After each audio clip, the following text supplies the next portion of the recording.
As Jesus looked up, he saw the rich putting their gifts into the temple treasury. He also saw a poor widow putting in 2 very small copper coins. "Truly I tell you," he said, "this poor widow has put in more than all the others. All these people gave their gifts out of their wealth, but she, out of her poverty, put in all she had to live on." Some of his disciples were remarking about how the temple was adorned with beautiful stones and with gifts dedicated to God. But Jesus said, "As for what you see here, the time will come when not one stone will be left on another. Every one of them will be thrown down." "Teacher," they asked, "when will these things happen? And what will be the sign that they are about to take place?" He replied, "Watch out that you are not deceived. For many will come in my name, claiming, 'I am he,' and the time is near. Do not follow them. When you hear of wars and uprisings, do not be frightened. These things must happen first, but the end will not come right away." Then he said to them, "Nation will rise against nation, and kingdom against kingdom. There will be great earthquakes, famines, and pestilences in various places, and fearful events and great signs from heaven. But before all this, they will seize you and persecute you. They will hand you over to synagogues and put you in prison, and you will be brought before kings and governors, and all on account of my name. And so you will bear testimony to me. But make up your mind not to worry beforehand how you will defend yourselves, for I will give you words and wisdom that none of your adversaries will be able to resist or contradict. You will be betrayed even by parents, brothers and sisters, relatives and friends, and they will put some of you to death. Everyone will hate you because of me, but not a hair of your head will perish. Stand firm, and you will win life.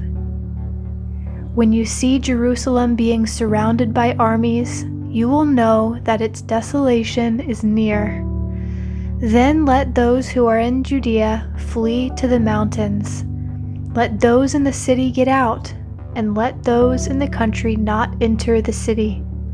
For this is the time of punishment and fulfillment of all that has been written. How dreadful it will be in those days for pregnant women and nursing mothers. There will be great distress in the land and wrath against this people. They will fall by the sword and will be taken as prisoners to all the nations. Jerusalem will be trampled on by the Gentiles until the times of the Gentiles are fulfilled.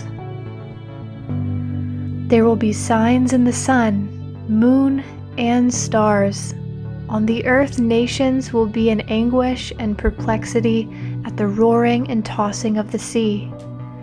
People will faint from terror, apprehensive of what is coming on the world, for the heavenly bodies will be shaken.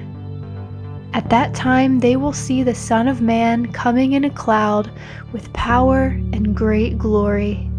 When these things begin to take place, stand up and lift up your heads, because your redemption is drawing near.